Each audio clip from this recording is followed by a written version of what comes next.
What are you doing here? This is my mom's grave.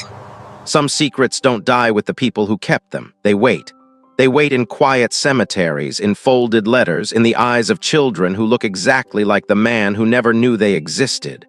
Ray Gravel Maddox had buried a lot of things in his life.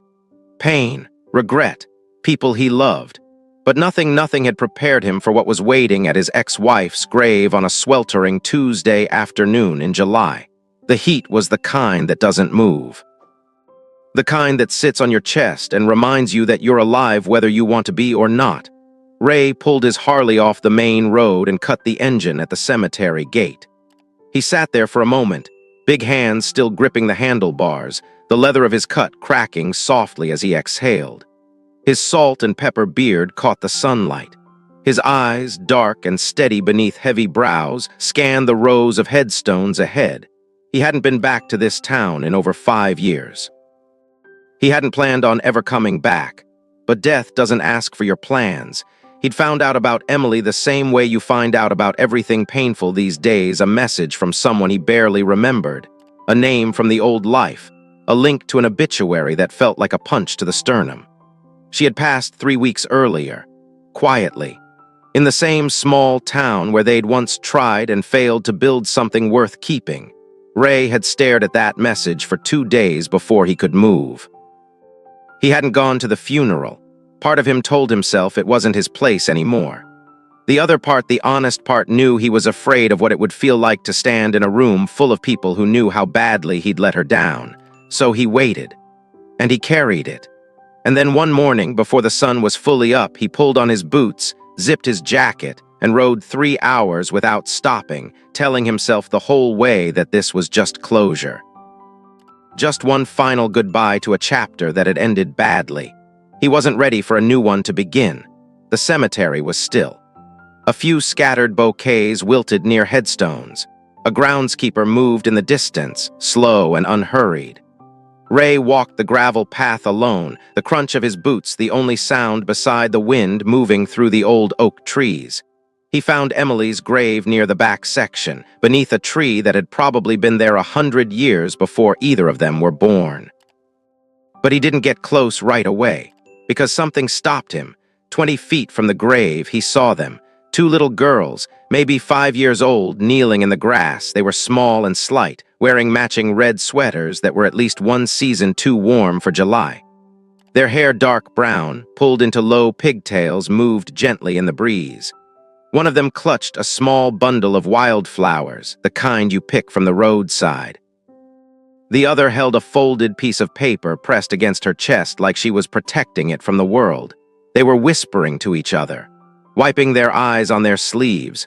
Ray stood completely still. Something about the sight of them, the smallness of them, the weight they seemed to be carrying cracked something open in his chest before he even understood why. He told himself to give them space, to wait, to come back later, but his feet kept moving forward. As he got closer, one of the girls looked up first. She startled slightly, the way children do when a large stranger appears without warning. Her eyes went wide, and that was when it happened. That was when the ground shifted under Ray Maddox's boots, because those eyes, big, dark, rimmed with lashes, were familiar in a way that made no sense. They were the kind of familiar that lives in mirrors, in old photographs. In the face you see every morning whether you want to or not. He stopped walking. "Hey," he said, his voice coming out rougher than he intended, the way it always did when he was trying not to show something. "Sorry to interrupt. You here visiting someone?" The girl with the wildflowers nodded slowly. She had a quiet kind of dignity about her, even at 5 years old. "This is our mommy's grave," she said. Ray's throat tightened. "What was your mommy's name?" "Emily," the other girl said. "Emily Maddox." The world went silent, not the peaceful kind of silent. The kind where everything you thought you understood comes loose from its moorings and drifts away, and you're left standing in open air with nothing underneath you. Ray had to work to keep his expression steady. His jaw tightened. His chest felt like something was pressing hard against it from the inside. "How old are you two?" he asked. And even as the words left his mouth, he already knew on some cellular, terrifying level what the answer was going to be. They looked at each other first, the way twins do. That wordless consultation, then they answered together.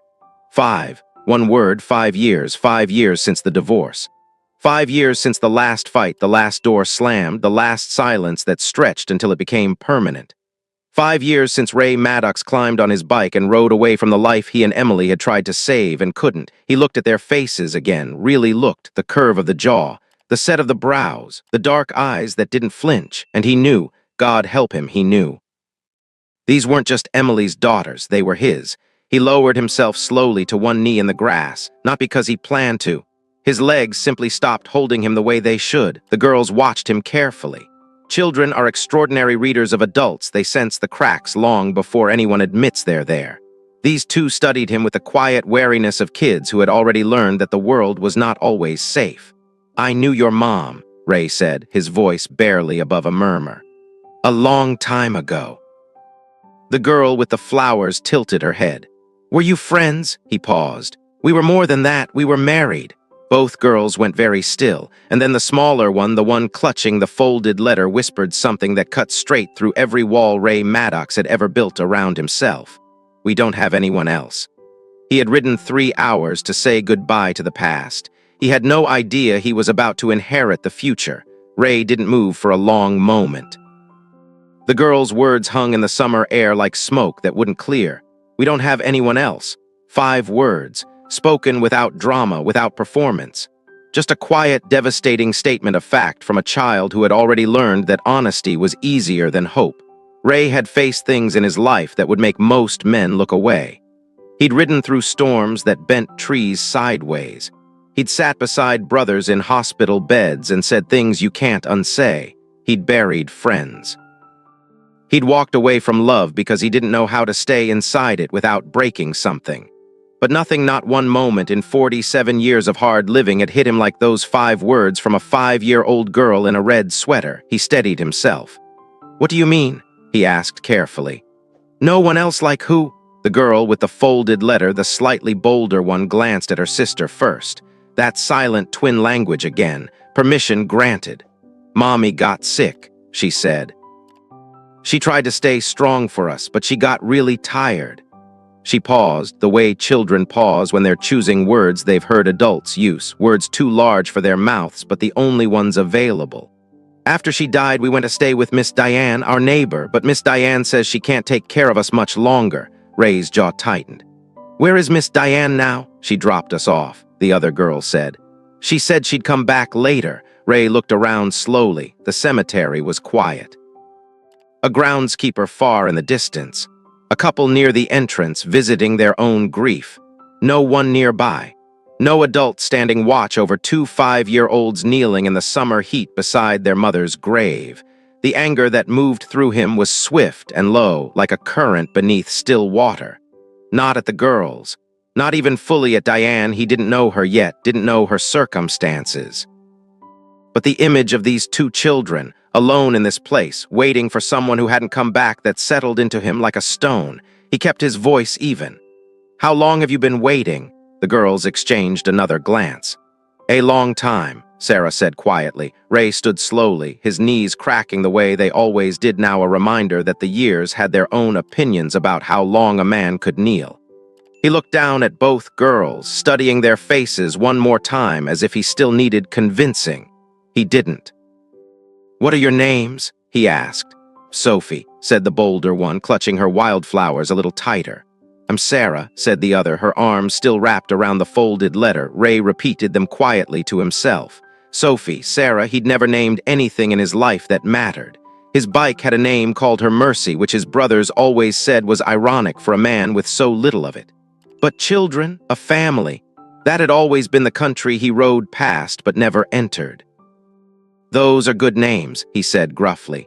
Mommy picked them, Sophie offered with a small flicker of pride. He nodded. He believed it.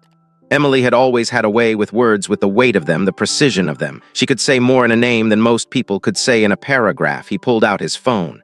Can I call Miss Diane for you? Try to reach her. Sarah shook her head. We don't know her number. Of course they didn't. They were 5. Ray exhaled slowly through his nose, looked at the grave, looked at the girls. Then crouched back down so he was level with them, eye to eye. The way he'd learned long ago was the only honest way to talk to someone smaller than you. "I'm not going to do anything without asking you first," he said. "But I don't want to leave you here alone. Would it be all right if you came with me for a little while, just until we find Miss Diane?" Sophie looked at Sarah. Sarah looked at Ray. She studied him the way only a child who has learned caution can, checking not just the face but something behind it. Then she gave the smallest nod. It wasn't trust. Not yet, but it was enough. Ray walked them to his Harley, then immediately realized the problem. He almost laughed at himself, a rough, humorless sound under his breath. He had one motorcycle and 2 5-year-old girls, and the nearest thing he had to a car seat was a saddlebag full of tools and an old road map from 2009 he called a cab instead. Sat with the girls on a low stone wall near the cemetery entrance while they waited, the three of them quiet in the way strangers are when they've stumbled into something larger than any of them expected. Sophie swung her legs back and forth. Sarah kept the letter pressed against her chest. Ray stared at the road. He was trying to hold all of it together inside his skull, the impossible timeline, the math that only added up one way, the eyes that were unmistakably, undeniably his, and keep his expression from giving away the magnitude of what was happening to him. He was not succeeding as well as he hoped. The cab took them to the address the girls gave from memory, a weathered one-story house on a street lined with cracked sidewalks and old trees. The kind of neighborhood that had once been full of young families and was now full of the same people, just older and quieter. Ray paid the driver and walked the girls to the front door. He knocked. A pause, then footsteps. Then the door opened to reveal a woman in her 60s, gray hair pulled back, eyes that had seen a great deal and hidden most of it. She looked at Ray, then down at the girls, then back at Ray, and something moved across her face. Not surprise exactly. More like the recognition of something long expected finally arriving. "You must be Ray Maddox," she said. He went still. "You know who I am? Emily showed me a photograph once." She stepped back from the door. "You better come inside." Her name was Diane Kepler. She'd lived next door to Emily for 4 years, watched the girls grow from infants to the quiet, watchful children they were now. She'd held Emily's hand in the hospital during the bad weeks. She'd been the one to call the girls in from the yard when Emily couldn't get out of bed. She was exhausted. Ray could see it in the way she moved carefully, like someone carrying weight they'd been carrying too long. The girls went straight to the couch, familiar and comfortable in the space. Ray sat across from Diane at the small kitchen table, his hands folded in front of him, trying to hold the questions in some kind of order. He couldn't. "Why didn't anyone tell me?" he asked, low, even. But not quite steady. Diane looked at him without flinching. "Emily didn't want to burden you. She said you had your life, your club, your road." She paused. "She was proud, maybe too proud, but I think part of her always hoped you'd find out somehow. She could have called. She wrote you a letter." The words landed quietly. Ray stared at her. Diane stood without another word and walked into the back room. She returned holding a sealed envelope. The handwriting on the front was careful, slightly uneven, the hand of someone who had rewritten the address more than once before committing to it. He recognized it immediately. Emily's handwriting. Ray took the envelope. His fingers, hands that had rebuilt engines, thrown punches, and gripped handlebars through hailstorms, were trembling. He turned it over, still sealed. "She finished it about 3 weeks before she passed," Diane said softly. "She asked me to hold it. Said if the right person ever came looking, I'd know." Ray sat with the letter in his hands for a long moment. Then he opened it. Inside was a single page written in Emily's careful hand. No preamble, no small talk, just truth, the way she'd always delivered it, clean and direct and almost unbearably honest. She told him everything. How she discovered the pregnancy weeks after their divorce was finalized. How she'd picked up the phone 100 times and put it down again. How she'd told herself he was better off not knowing. How pride had hardened slowly into habit and habit into years, until the years were too heavy to lift. She wrote about the girls, their stubbornness, their laughter, the way Sophie asked questions that had no answers and Sarah found answers to questions no one had asked. She wrote about the moments that reminded her of him. The way Sophie set her jaw when she was determined. The way Sarah went quiet before she said something important. "They are so much yours," she wrote. "Even without knowing you, they carry you." And at the bottom, in handwriting that was slightly shakier than the lines above written, Ray suspected, "On a harder day," was the last thing she ever said to him. "If you find them, please love them. Even if you don't forgive me." Ray folded the letter. He did not look up for a long time. Across the room, Sophie had fallen asleep against a throw pillow.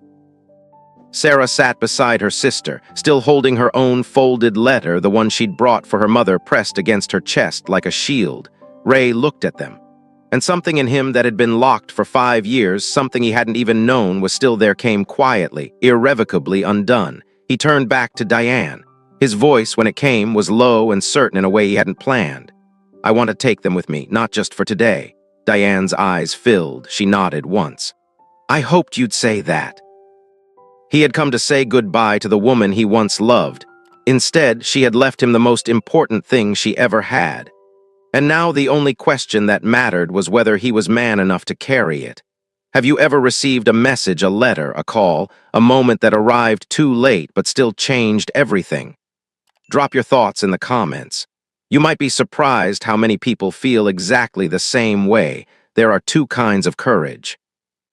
The kind that looks impressive from the outside, the kind you wear like armor, loud and visible. The kind that earns you a patch on your cut, or a nod from men who don't nod easily. And then there's the other kind. The kind that shows up in a hotel room with 2 traumatized 5-year-olds, and a box of cereal and absolutely no idea what it's doing. Ray Maddox had spent 30 years mastering the first kind. He was about to discover the second kind was harder. He didn't go back to the clubhouse that night. He didn't call his road captain. He didn't check in with the brothers who were probably wondering where he disappeared to. He booked a room at the only decent hotel in town, a suite with 2 bedrooms and a small kitchen, paid cash at the front desk the way he always did, and stood in the doorway looking at the space like a man trying to figure out if he belonged in it. He didn't feel like he did, but the girls were coming tomorrow. And that meant tonight, this room had to become something that felt safe. He drove to the nearest store, still in his cut, and walked the aisles slowly, pulling things into the cart with the careful concentration of a man diffusing something. Cereal, apple juice, crackers, a box of colored pencils, and a pad of drawing paper because Sophie had mentioned at Diane's that she liked to draw. A small stuffed bear he spotted near the checkout because Sarah had been clutching her letter so tightly all day, and he thought maybe she needed something softer to hold. The cashier, a teenager who clocked his patches and his beard and said nothing, rang him up without making eye contact. Ray drove back to the hotel, arranged everything on the kitchen counter with more care than he'd ever arranged anything in his life, and then sat on the edge of the bed in the dark for a long time. He thought about Emily. He thought about the letter folded now inside his jacket pocket, close to his chest. "If you find them, please love them." He pressed his hand flat against his sternum. "I found them," he said quietly to no one. "I don't know what I'm doing, but I found them." The next morning, Diane brought the girls to the hotel just after 9. They stood in the doorway in their matching red sweaters, Sophie immediately scanning the room with bright, curious eyes, Sarah hanging slightly back, taking inventory before she committed to entering. Ray stood near the kitchen counter, coffee in hand, trying to appear calm. He was not calm. "He got juice," he offered. "And cereal," and he glanced at the counter. "Crackers, if cereal isn't your thing." Sophie walked straight in. Sarah followed at a distance. Diane gave Ray a small nod from the doorway, something between encouragement and warning, and left. The 3 of them stood in the hotel suite in the particular silence of people who don't yet know their rhythm together. Then Sophie spotted the drawing paper and the colored pencils on the table. She looked up at Ray with something new in her expression. Not trust exactly, but interest. "Can I use those?" "That's what they're there for," he said. She pulled out a chair, climbed up, and got to work without another word. Sarah stood near the window, arms loosely folded, watching her sister, watching Ray, watching the room. Processing. Ray recognized it because he did the same thing in unfamiliar territory, cataloged the exits, measured the people, decided how much to reveal. He didn't push her. He poured juice into 2 cups, set them on the table, and sat down across from Sophie. He watched her draw a house, he thought, though the proportions were enthusiastically incorrect, and said nothing for several minutes. Finally, without looking up from her paper, Sophie said, "Are you really our dad?" The directness of it nearly stopped his heart. "I think so," he said carefully. "I'm going to make sure, but yes, I believe I am." Sophie considered this with the gravity of a small philosopher. "How come you didn't know about us?" "Because your mom and I lost touch, and she didn't get a chance to tell me." He paused. "That wasn't your mom's fault, and it wasn't yours. Some things just get complicated between grown-ups." Sophie nodded slowly, as if filing this away. From across the room, Sarah said nothing. But she moved 2 steps closer to the table. The days that followed were imperfect and necessary and quietly extraordinary. Ray Maddox, a man whose idea of a domestic routine was coffee before a long ride and whiskey, after a longer one found himself learning the architecture of 2 small lives with the same focused intensity he'd once applied to rebuilding engines. Sophie, he discovered quickly, was a force of nature barely contained in a child's body. She asked questions in rapid succession, rarely waiting for the full answer before the next one arrived. She had opinions about everything: the color of plates, the order of cartoon episodes, the correct way to fold a blanket, and she stated these opinions with absolute conviction. She laughed easily and loudly and without apology. She reminded him, uncomfortably and undeniably, of himself at that age. Sarah was different. Sarah was the still water that ran deep. She watched before she spoke. She remembered everything a detail mentioned 3 days ago would resurface in a quiet observation at breakfast, precise and deliberate. She was protective of her sister in a way that went beyond birth order, the way of a child who had appointed herself a guardian because the world had shown her that guardians were necessary. She was harder to reach. And for that reason, reaching her mattered more. Ray never forced it. He offered space and consistency instead, the twin currencies of earned trust. He showed up every morning. He kept his word about small things because he understood that small promises kept were how you built the case for bigger ones. He let her choose the movie. He asked her opinion before deciding where to eat. When she read aloud from her book at the table, he put his phone face down and listened to every word. One afternoon on the hotel balcony, she looked up from a sheet of watercolor paper and said simply, "Can you help me draw a cat?" Ray had not drawn anything since a drunken night in 1987 when a brother bet him he couldn't sketch a motorcycle freehand. He picked up a pencil anyway. His cat looked like a potato with ears. Sarah laughed a real laugh, surprised out of her, and then showed him, patiently and seriously, how to do it better. He held onto that moment like it was something rare and breakable, because it was. Behind the scenes, the machinery of the legal world had begun to turn. Ray had called his lawyer a sharp, no-nonsense woman named Carol Briggs, who had helped the club navigate its share of legal territory over the years and laid out the situation with complete honesty. He wanted no shortcuts, no leverage, no quiet pressure applied in the way that money and connections sometimes allowed. He wanted to do this right. Carol filed for emergency custody with Diane's full cooperation. Diane, it turned out, had been quietly hoping for exactly this outcome. She provided statements, documentation, and her own testimony without hesitation. The process moved faster than expected, though not fast enough for Ray, who found that patience, something he'd always considered a weakness, was now the one thing being demanded of him most. And then on a Thursday afternoon, while the girls were napping in the hotel room and Ray was sitting on the balcony with a coffee going cold in his hand, his phone rang. "Carol." "We have a problem," she said. The letter had been slipped under the hotel room door sometime in the early evening. Plain envelope, unfamiliar handwriting. Ray almost didn't open it, assuming it was something from the front desk. He opened it. He read it once. Then again. Michael Carter, a name Ray vaguely recognized from the periphery of Emily's life after their divorce. A man who had drifted in and out of her story like a footnote that kept reappearing, had filed a motion for custody of Sarah and Sophie. Ray set the letter down on the table. He sat with it for a long moment, the way he sat with things that made him want to react immediately, letting the first wave of anger move through him without acting on it, because he'd learned long ago that the first wave was almost never the right response. Then he picked up the phone and called Diane. "Michael Carter," he said when she answered. "Tell me about him." Diane was quiet for a beat.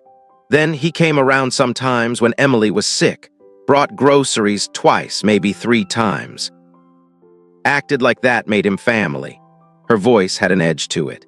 "He barely visited those girls. When things got hard, he disappeared. Now he wants to claim them." "Why?" Ray asked, another pause. "I don't know his reasons, but I know they're not the right ones." Ray ended the call and stared at the wall. Across the suite, through the half-open bedroom door, he could hear Sophie murmuring softly in her sleep. One of her talking dreams, she had them often, little monologues addressed to people he couldn't identify. Sometimes she laughed in them. He listened for a moment. Then he thought about what Sarah had said to him just 2 nights ago, lying in the dark after a bedtime story, her voice small and careful. "Are we leaving soon?" He had crouched beside her. He had looked her in the eye. "No," he'd said. "I'm here now and I'm not going anywhere." He'd meant it then. He meant it now with something fiercer, something that had roots. Ray Maddox had never been a man who frightened easily. He'd faced down things that would have broken others and walked away carrying only the weight that was his to carry. But this, the thought of losing these girls before he'd truly found them, this sat differently. This wasn't about pride. This wasn't about winning. This was about 2 children who had already lost too much, who were just beginning to believe that maybe someone was going to stay. He was not going to let them be wrong about that. He opened his laptop, pulled up Carol's number, and started typing. Whatever Michael Carter thought he was walking into, he had no idea what was coming. What would you have done in Ray's position? When someone threatens what you love most, do you back down or do you dig in? Tell us in the comments. We'd genuinely love to know. There are moments in a man's life that define him, not the loud ones. Not the ones witnessed by a crowd or celebrated with raised glasses and backslaps from brothers who have seen you at your best. The quiet ones, the ones where no one is watching. Where there's no reputation to protect and no image to maintain.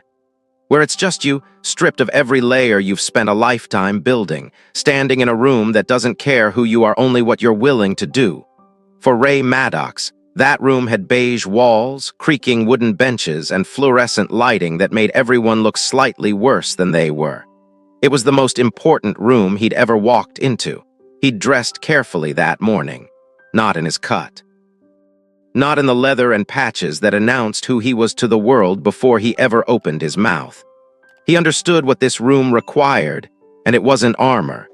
He wore dark trousers, a plain collared shirt, his best boots clean for once, and the kind of quiet that comes from a man who has made his decision and no longer needs to debate it. Sarah and Sophie were back at Diane's house for the day. Both lawyers had agreed that the courtroom was no place for 2 5-year-olds who had already weathered more than their share of adult storms. Before he left that morning, Ray had crouched down in Diane's hallway, eye level with both girls, and looked at them steadily. "I'll be back this afternoon," he said. Sophie had pressed her wildflower, drawing a new one, made specifically the night before, into his hand. "For luck," she said seriously. Sarah had said nothing. But she had reached out and straightened his collar with 2 small fingers, the way someone does when they want you to look your best without knowing how to say so. He'd carried that gesture all the way to the courthouse. The courtroom was smaller than he'd expected. Plain. The kind of room designed to strip away pretense and deal only in facts and truth, which Ray supposed was fair enough. Across the aisle, Michael Carter sat with his legal team. He was dressed sharply gray suit, polished shoes, the careful presentation of a man who wanted to look like the right answer. Ray studied him briefly, the way you study someone you're trying to understand rather than defeat. Michael wasn't a monster. He could see that. He was something almost sadder, a man grasping at something that wasn't his, perhaps convinced on some surface level that he deserved it. But deserving and loving were different things entirely. And Ray had learned the difference 3 weeks ago in a cemetery. Carol Briggs was sharp and methodical. She laid out their case with quiet precision: DNA confirmation, documentation of Ray's consistent presence over the past weeks, statements from Diane, testimony from the court-appointed family representative Evelyn Marks. Then came the drawings. Carol placed them before the judge without theatrical presentation. Just set them down quietly and let them speak. They were Sophie's and Sarah's, made on hotel balconies and kitchen tables over the past 3 weeks. Crayon and watercolor, the proportions cheerfully wrong the way children's drawings always are. Houses with oversized hearts above the roofs. 3 figures standing together, the tallest one with a beard and a motorcycle carefully detailed beside him even at 5. Sophie was precise about the Harley. The courtroom was quiet as the judge examined them. Ray stared at his hands. He had not expected the drawings to be submitted as evidence. Carol had suggested it, and he'd agreed without fully understanding what it would feel like to sit in a courtroom while 2 small children's hopes were laid out on a table for a stranger to evaluate. It felt like everything. Michael's team presented their case with efficiency. Brief caretaking during Emily's illness. Financial contributions. A claim of consistent adult presence, though the definition of consistent, Ray noticed, was stretched considerably in the telling. When Michael himself spoke, he was composed, rehearsed. He used phrases like the girls' best interests and stability and continuity with the fluency of someone who had practiced them. He didn't look at Ray once. Ray listened without expression. He had nothing to say to Michael Carter. Not here. Not now. What he had to say was for the judge. When Carol nodded to him, Ray stood. He didn't have notes. He hadn't written anything down, though he'd sat on the hotel balcony at 2 in the morning trying to find the right words before eventually putting the pen down, and accepting that right words in this case were just true ones. He looked at the judge, a woman in her 50s with steady eyes and the measured calm of someone who had sat in this room for a long time and heard many versions of many stories. He spoke slowly, deliberately. "I'm not going to stand here and pretend I have a long history with these girls," he began. "I don't. 3 weeks ago, I didn't know they existed. I came to that cemetery to say goodbye to their mother, and instead I found them kneeling in the grass in the summer heat alone, holding flowers they'd picked from the roadside." He paused. "That's where this started for me." He told the court everything. The divorce, the silence, the years that passed without contact, and the assumptions he'd made that kept him from asking questions he should have asked. He didn't minimize his absence or explain it away. He owned it, the way you own something heavy with both hands, without flinching. Then he told them about the 3 weeks, how Sophie drew for 3 hours straight on the first day and described each picture to him in extraordinary detail. How Sarah hadn't spoken much at first, but had eventually asked him to help her draw a cat and then spent 20 minutes teaching him how to do it properly. How they both insisted on feeding ducks with small pieces of bread because, as Sophie informed him with great authority, large pieces make them choke. How they danced in the hotel kitchen when they thought he was in the other room. How Sophie talked in her sleep. How Sarah still held her mother's letter sometimes, pressed against her chest, in the quiet moments when she thought no one was watching. "I am not a perfect man," Ray said. His voice was steady, but only just. "I've made choices in my life that I can't undo, and I've walked away from things I should have walked toward. I know what I am, I know what I've been." He stopped, drew a breath. "But I know what those girls need. They need someone who shows up every single morning, not because a court told him to. Not because it looks right, because they are his and he is theirs, and that is simply the truth." He looked down for a moment at the folded drawing Sophie had pressed into his hand that morning. He'd placed it on the table in front of him without thinking about it. A house, 3 figures, a heart on the roof. "Their mother's last words to me were a request," he said. "She asked me to love them even if I couldn't forgive her." He looked up at the judge. "I forgave her the moment I read that letter. And I've been loving them every day since. I don't intend to stop." He sat down. The courtroom was quiet. Even Michael Carter across the aisle had gone very still. The judge recessed for just under an hour. Ray stepped outside and sat on a cold stone bench in the courthouse yard. The sky above was overcast, heavy and gray. the kind of sky that couldn't decide what it wanted to do. He sat with his forearms on his knees, head slightly bowed, not praying exactly. He'd never been built for formal prayer, but doing something in the neighborhood of it. He thought about Emily. He thought about the photograph Diane had mentioned, the one Emily kept in her drawer, the one she sometimes smiled at and sometimes cried over. He thought about what Sophie had whispered at the diner that first day. She said you were gone, but not bad. She said maybe one day we'd meet you. She had held on to that for 5 years. Through illness and fear and the slow, exhausting work of raising 2 children alone, she had kept that small flame burning, the possibility that one day, somehow, the door would open. He hadn't deserved that grace, but he was going to spend the rest of his life trying to be worthy of it. When he walked back into the courtroom, the judge was already seated. She reviewed her notes briefly, then looked up and addressed the room with the measured certainty of someone who had made a clear decision. She acknowledged Michael Carter's filing, his legal standing, his limited contributions during Emily's illness. She was neither dismissive nor unkind about it, and then she spoke the words that Ray had not allowed himself to fully anticipate, because anticipating them would have made losing them unbearable. The court, she said, found that the evidence presented demonstrated not only biological connection but sustained emotional investment, consistent presence, and a genuine and growing bond between Ray Maddox and the children Sarah and Sophie Blake. It found that the children's best interests were best served by placement with their biological father. Full legal custody was granted. Effective immediately. Ray didn't move. Carol touched his arm. "Ray!" He stood slowly. He walked out of that courtroom and into the hallway and found a quiet corner away from the foot traffic, and he stood there with his back against the wall and his hand pressed flat against his chest, and he let it happen. He let all of it come, the relief, the grief, the guilt that would probably never fully leave, the gratitude so enormous it had no shape. He stood there for a long time. Then he wiped his face with the back of his hand, straightened his collar the way Sarah had that morning, and walked to his car. Diane's front door opened before he even knocked. She must have read it in his face, because her hand went immediately to her mouth and her eyes filled before he said a single word. He nodded. She let out a long breath and stepped aside. From the living room came the sound of small feet on hardwood floor, and then Sophie appeared in the doorway at a full run, having spotted him through the window, and then Sarah, just a step behind, more measured but moving with purpose. Sophie hit him first, arms around his neck before he'd fully crouched down, her wildflower drawing crumpling slightly between them. He held her with one arm and kept the other open. Sarah walked into it. She pressed her face against his shoulder and didn't say anything for a moment. Then, quietly against the fabric of his shirt, "Can we go home now?"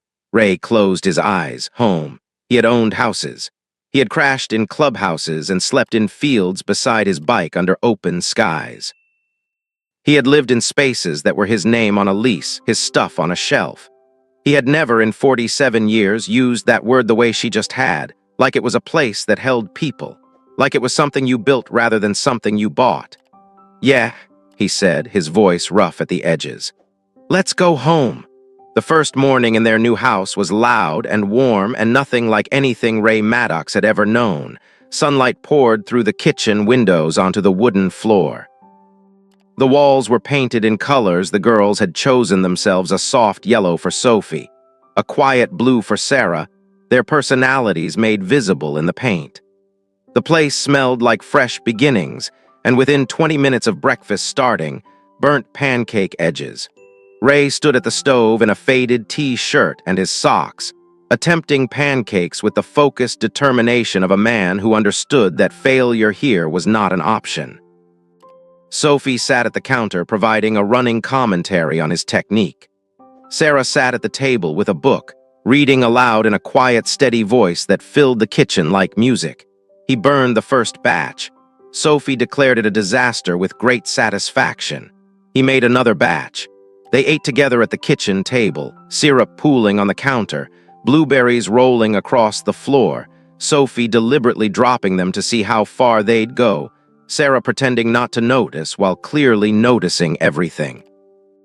It was messy and imperfect and completely, overwhelmingly real. In the weeks that followed, Ray learned things no road had ever taught him. He learned that parenthood was not a destination you arrived at. It was a direction you chose every single morning before your coffee, before your plans, before anything else. He learned that love, real love, the kind with weight and history and responsibility, was not a feeling that arrived fully formed. It was something you built in the small hours. In the packing of school lunches with notes folded inside. In the sitting beside a child who was having a nightmare and saying nothing, just being there, just being the proof that someone was present. He learned that Emily had loved these girls with everything she had. And he understood, finally and completely, why she had done what she'd done. Not to hurt him, not out of spite, but because she was trying to protect everyone in the only way she knew how, even when that protection became its own kind of wound. He kept her photograph on the bookshelf. When the girls asked about her, he told them everything he remembered, the good things, the real things, the version of her that had laughed and fought and loved and tried her hardest. He never let them forget her. He never tried to replace her. He just filled the space beside her memory with something she had asked for in her last letter: love. Relentless, imperfect, showing up everyday love.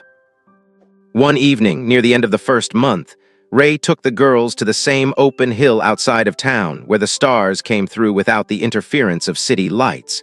He brought a blanket. Sophie brought her stuffed bear. Sarah brought her mother's letter, folded small in her pocket. They lay on their backs in the cooling grass and looked up. Ray pointed out the shapes. He knew the ones his own father had shown him once long ago, on a night not entirely unlike this one.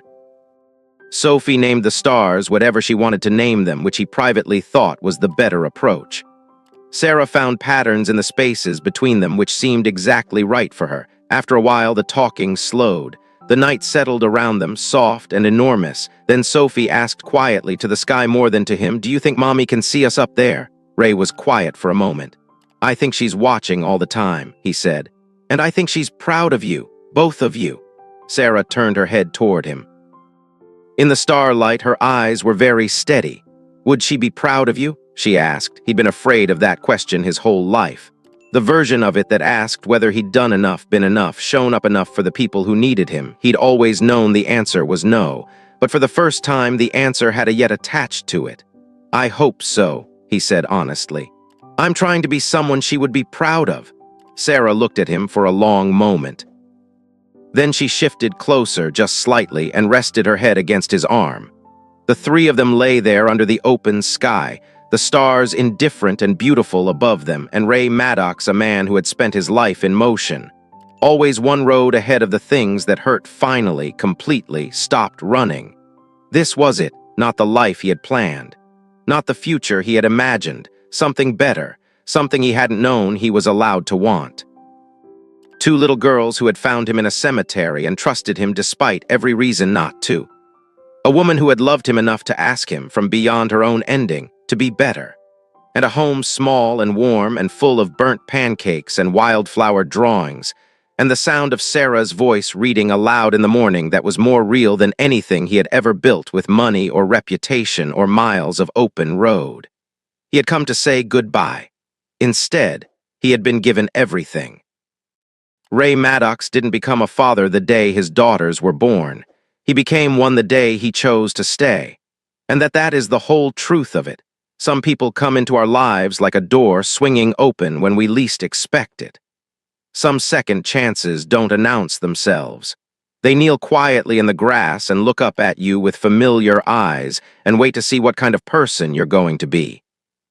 If this story moved something in you, if it reminded you of someone you love, a chance you took or wish you had, a moment when you chose to stay, share it with someone who needs to hear it today. Not because we asked you to, but because stories like this deserve to travel. And if you believe that it's never too late to show up for the people who matter, leave a comment below. Tell us about a moment that changed your direction. You might just change someone else's. This channel exists for stories that remind us what we're made of. If this one reached you, you already know what to do.